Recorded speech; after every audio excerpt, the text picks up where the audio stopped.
Hola, este es el segundo video en el ejercicio de enseñanza de fotografía a mi hijo Samuel Gabriel Ortega. En este segundo video quiero enfocarme un poquito en la enseñanza de una manera introductoria, obviamente, a las cámaras reflex. No voy a introducirme en un proceso de explicación histórica de cómo surgieron las cámaras. Yo supongo que la mayoría de las personas que de alguna manera han conocido algo acerca de las cámaras, pues sabrán que una cámara se supone que se compone de una caja oscura donde a partir de la posibilidad de que se le entre luz, esa luz que entra a una cámara oscura, a una caja oscura, es capturada por un sistema de sensores, ya sea de maneras químicas o de maneras electrónicas, y esa luz que entró prácticamente queda eh, impresa en algún lugar. Entonces yo ya he hablado con mi hijo acerca del mundo de la fotografía, incluso le he explicado qué significa fotografía. ¿Tú podrías explicarlo, mijo? ¿Qué significa fotografía? Bueno, foto, Ujú. foto es luz y grafía es dibujo. Exacto, O sea que sería un dibujo de luz. exacto. Foto, en sus raíces griegas, latinas, no estoy seguro, pero foto significa luz y grafía, graficar. Y en ese sentido, fotografía podría traducirse como dibujar con la luz. Y precisamente eso es lo que hacemos con estas cámaras, dibujar con la luz. Mm, mm. Dime. Y, pero también las cámaras funcionan como el ojo humano. Exacto, en este video no alcanzaremos a explicar cómo funciona la cámara de una manera detalladamente técnica, pero en esencia es un ojo. Pues ¿por qué? Porque tiene un sistema de diafragma que abre y cierra para permitir entrar la luz. Tiene un sistema de parpadeo que también regula la entrada en términos de velocidad de la luz. Y tiene un sistema de sensor de la luz que es prácticamente lo que permite dejarla impresa en algún lugar. Entonces voy a decirlo muy rápidamente. Eh, Hay varios tipos de cámaras fotográficas. En esencia hay tres tipos. Un primer tipo corresponde a las, a las compactas, estas cámaras que yo tengo aquí, prácticamente son funcionales, son completamente automáticas, sirven para personas muy principiantes, en el sentido de que si van a un paseo, van a una ciudad, o quieren tomarle fotos, no sé, a su casa, a un documento, a sus mascotas, etcétera, etcétera, pues bien pueden tomarles una foto con este aparato. Sin embargo, tiene muchas desventajas que las vamos a ir descubriendo, ¿sí? Sí. Principalmente que con estas cámaras el fotógrafo pierde el control de cómo quiere componer su fotografía, muy diferente a cómo se realizan con este otro tipo de cámaras. En intermedio entre estas dos cámaras, se supone que hay otro tipo de cámaras que también son automáticas, o también pueden venir manuales, son las bridge. Las cámaras bridge prácticamente son cámaras en las que se diferencian principalmente de las cámaras reflex porque vienen, viene todo un cuerpo incorporado de lentes y de cuerpo de cámara de tal manera que no permite que podamos estar intercambiando los lentes. Una de las características de las cámaras reflex es precisamente eh, que estos lentes son cambiables. Estos lentes que yo tengo aquí, en términos técnicos del mundo de la fotografía, se le llaman objetivos, ¿sí? Y son intercambiables. Prácticamente aquí hay un botón, yo a mi hijo ya le enseñaba a cambiar. Bueno, la correa es fundamental, es prácticamente el cinturón de seguridad de la cámara. Es como cuando andamos en un carro y queremos no arriesgar la vida, pues colocamos un cinturón de seguridad. Vamos a disminuir la posibilidad de dañar la cámara con este cinturón. Hay varias formas de ponérselo. Explícate una forma, mijo. Una forma puede ser así que en el cuellito. En el cuello, exacto. La Otra otra forma forma, fue como mi papá lo hizo, que es amarrándosela aquí a la mano. sí. No. Sí, prácticamente es enredándose, enredando el brazo, tenemos la posibilidad de asegurar que la cámara no se vaya a caer. Entonces, se supone que estas cámaras están compuestas de algo que llama cuerpo y objetivo, principalmente. Mijo, el cuerpo de la cámara corresponde a esta parte donde está el sensor y el objetivo es lo que nosotros podríamos llegar a reconocer como la lente o el lente. Hay una forma de sacarlas, todas las cámaras reflex son muy parecidas en términos de diseño. Más adelante profundizaremos en él. Prácticamente tienen un mecanismo de sacar el lente a partir de unos botones y unos puntos de referencia. Separamos la lente o el objetivo, como técnicamente se ha llamado en el contexto de las cámaras, y el cuerpo de la cámara. Aquí lo estoy manipulando de una manera errónea. Se supone que esto debería estar, digámoslo así, con el orificio del lente boca abajo, de tal manera que no le llegue a entrar polvo. Aquí pues estamos en un ambiente en donde no hay tanta contaminación y por tanto lo estoy manipulando de una manera incorrecta.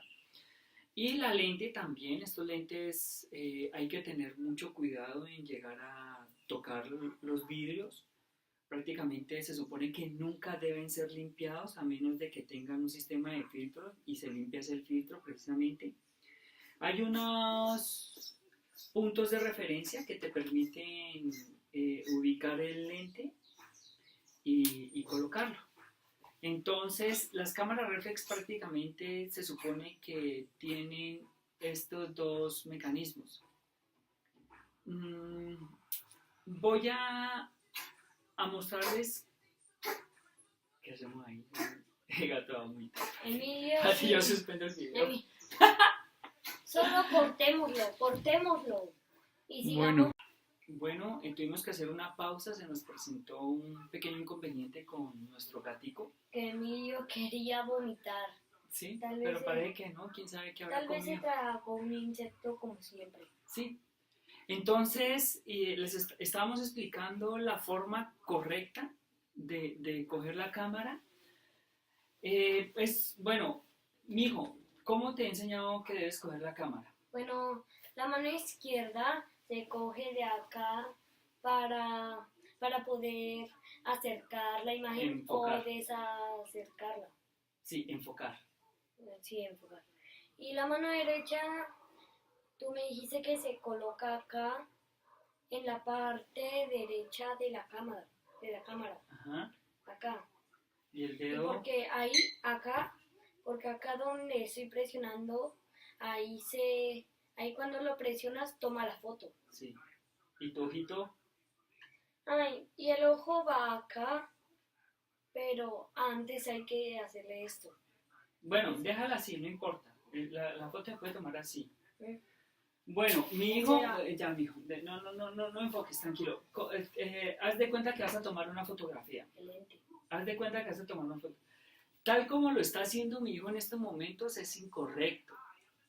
Porque cuando mi hijo coge la cámara de frente, la nariz obstruye el que el ojo se pueda acercar al visor.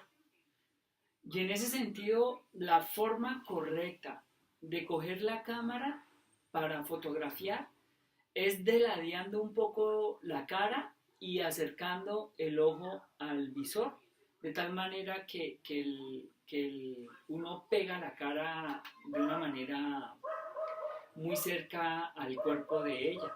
Uno pega la cara, sí. Entonces ¿por qué estoy explicando esto? Pues porque de todas maneras es pertinente que cuando alguien está aprendiendo a fotografiar, sepa la forma correcta de coger la cámara y sepa la forma correcta de posicionar el ojo y su cara frente al visor, de tal manera pues que tenga algo de estilo y que haga las cosas de una manera correcta. Pues si alguien ve tomando una fotografía de una manera tal como lo está haciendo mi hijo, pues quienes han estudiado un poquito de fotografía darán cuenta que la persona no sabe tomar fotografías. Entonces el posicionamiento y el estilo de tomar la fotografía, pues yo creería que es importante. Entonces, en ese sentido, digo, de acuerdo a lo que te acabo de explicar, intenta cogerla de la forma correcta.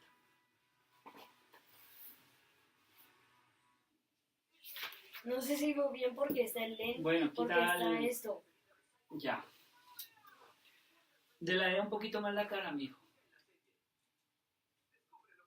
Deladea un poquito más la cara. Eso, perfecto. Perfecto. Discúlpame, mi amor, discúlpame. ¿Qué? Entonces, mi hijo está haciendo, sigue haciendo cosas, bueno, no incorrectas, digámoslo así. Eh, bueno, está manipulando el visor, el lente, de tal manera que le está abriendo y cerrando el zoom.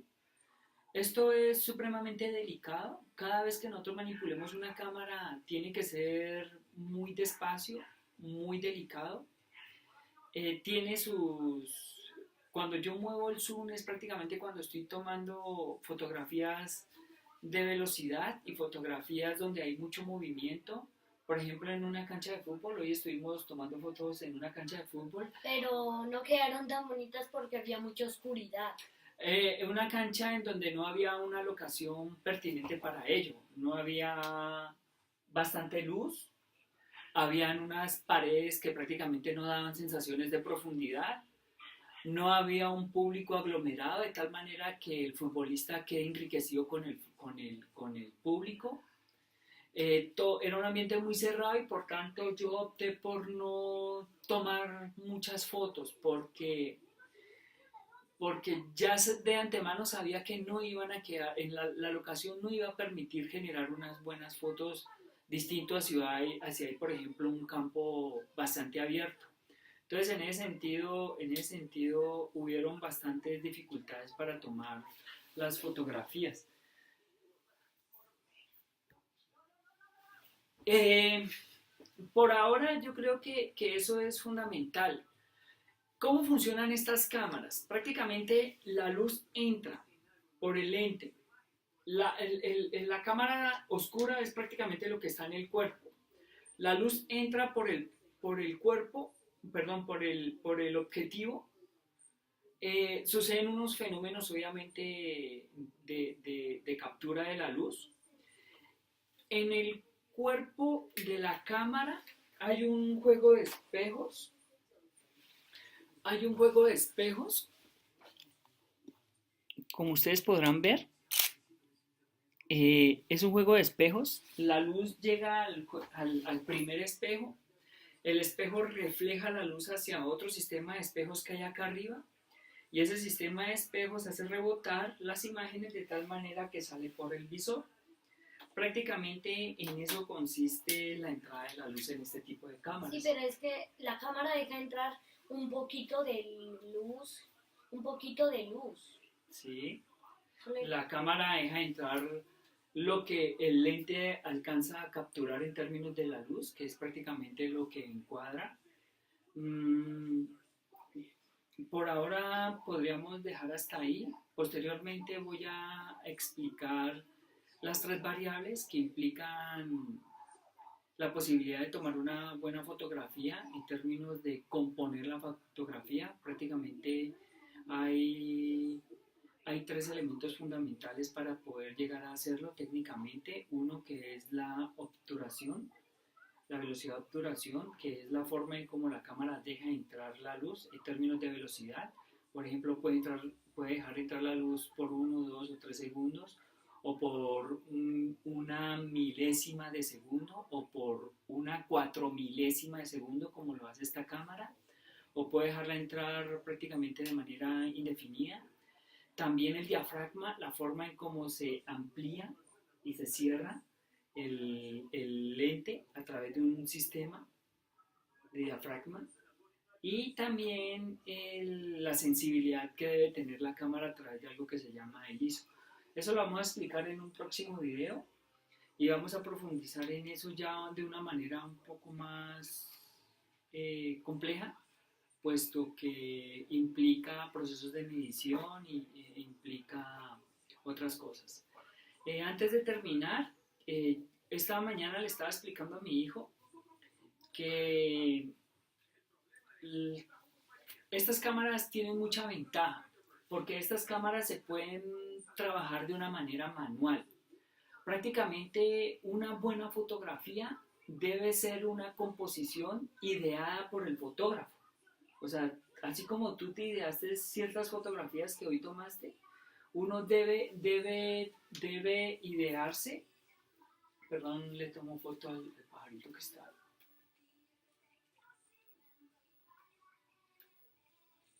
Ah, se fue. Uno debe. No, ahí Ahí está. está. Sí. Uno Bueno, enfoca así se con el toma una ojo foto. y la cámara se lleva al ojo. Lastimamente se fue el pajarito. Solo que la cámara, el lente es como el ojo de un ave, que el ojo de un ave sí puede acercar la imagen. Exactamente, sí. Entonces estaba explicando esta mañana que una cámara se trabaja en manual. Una fotografía es la idea que tiene un fotógrafo de qué va a componer. Cuando las cámaras son automáticas, se pierden el control de varias variables de tal manera que artísticamente no se pueden crear buenas fotografías. Sin embargo, obviamente hay concursos de fotografías con teléfonos celulares iPhone, con cámaras automáticas, etcétera, etcétera. De entrada, un celular o una cámara compacta como las que le estaba mostrando hace rato nunca va a poder superar, ni siquiera igualar, una cámara reflex en términos de la composición de una fotografía. Porque las cámaras reflex vienen de distintos tamaños. Esta es una de sensor de X, hay unas más grandes, las de 35 milímetros, que es el formato estandarizado históricamente para la toma de fotografías. Pero en esencia es el tamaño. El tamaño del sensor permite tomar fotografías compuestamente bellas, ¿sí? Y que se puedan desenfocar, enfocar, etcétera, etcétera. Entonces, prácticamente un fotógrafo o alguien que conozca de fotografía, así sea principiantes y amateur, como en efecto lo soy, eh, debe tomar fotografías en manual. Debe saber controlar las tres variables fundamentales, que es la velocidad, el diafragma, la apertura del diafragma y la sensibilidad de la cámara. Esto obviamente trae automático, pero automático para una reflex no tiene sentido, pues para eso se consigue una cámara compacta como estas. Las cámaras pues obviamente algunas son un poco costosas, otras son baratas, las reflex para el contexto colombiano son costosas. Los lentes también para el contexto colombiano no son baratos. Quienes piensen comprar una cámara deben hacer un análisis de costo, beneficio, calidad, etcétera, etcétera, para saber qué cámaras van a comprar. Los lentes es de acuerdo a sus pretensiones de qué clase de fotografías deben comprar. Yo tengo tengo otros lentes, pero tengo este lente tele que me gusta mucho porque sirve mucho para fotografía de aves. Mm, eh, También entonces en ese sentido, un celular jamás va a reemplazar una cámara reflex. Prácticamente esto tiene automático, solamente lo uso automático cuando necesito que alguien me tome una fotografía y como la persona que me da toma una fotografía por lo general no sabe de fotografía, entonces se la pongo en automático y pues quedan unas fotos automáticas que no son grandes fotos. Entonces, mijo, ¿tú quieres decir algo al respecto? Sí. Sí. Ustedes saben que era una cámara antes de que existieran ese tipo de cámaras, pero antes de que existieran las cámaras de hoy en día. Antes de eso se llamaban pinturas. Ah, bueno, sí. Sin embargo, el invento de la cámara es un poco antiguo, es con una cámara oscura. Eh, ¿Tú del video anterior quieres decir algo? ¿Comprendiste por qué la importancia de la fotografía? Sí. ¿Por qué? ¿Por qué son importantes? por muchas Bueno, cosas. mira, las fotos de la guerra son importantes porque uno ve, si uno así ha estado en una guerra y uno ve una foto de una guerra, ve lo malo que ha sido. Y la foto sirve para rechazar la violencia y las guerras. Sí. Sí. También porque te llevan a la memoria, te encuadran una realidad, te excluyen otras realidades, te permiten tener memoria de tus sucesos, de los eventos, te permiten capturar lo visible en este mundo de acuerdo a cómo el ojo humano ve las cosas. Y por tanto, pues bueno, eso es todo por ahora. En el próximo video vamos a hablar de las 3 variables para componer fotografías. Yo creo que ya el próximo video será dentro de 8 días y lo haremos más en términos de trabajo de campo. ¿Vale, mijo? Vale. Ok, hijo. Nos vemos. Bueno,